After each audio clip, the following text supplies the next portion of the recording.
नमस्ते एन्ड सत श्री अकाल। आज मैले साबुदानाको स्वादिष्ट खिर बनाउन गइरहेछु। आउनुहोस् सुरु गरौँ।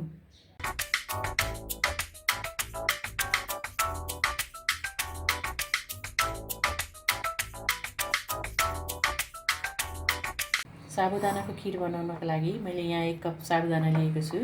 यसलाई हामीले राम्रोसँग सफा पानीले धुनुपर्छ। पहिला धोएर मैले यसलाई सफा पानीमा 3-4 चोटि धोइसकेँ। यसलाई अब पानी हालेर डुब्ने गरिकन आधा घण्टा हामीले यसलाई भिजाएर छोड्दियौँ। मैले साबुदानाको खिर बनाउनको लागि यहाँ दुध 3 कप लिएको छु। यसलाई राम्रोसँग उमालेर राखिसकेको छु। अनि यहाँ 2 चम्चा जति सुक्खा काटेर लिएको छु। सुको मेलको धुलो छ, यो चाहिँ अप्सनमा हो।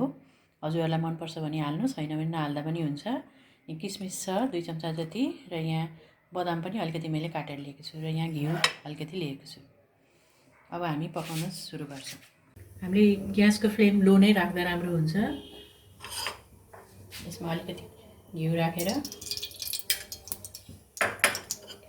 हामीले यो ड्राई फ्रुटलाई चाहिँ अलिकति रोस्ट गर्ने।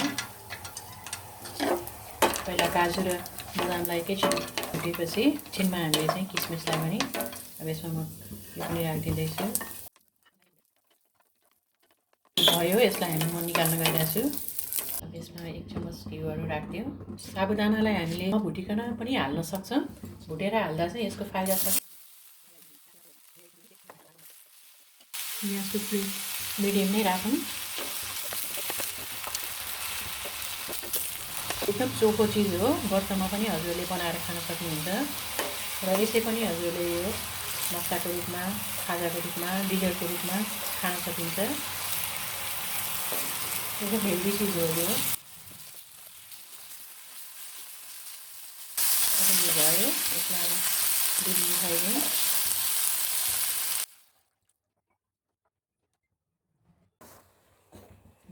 पुरा यो बबल आइसकेछ। यसलाई राम्रोसँग अझै एकैछिन पकाएर अनि यसमा हामीले चिनी हाल्नुपर्छ।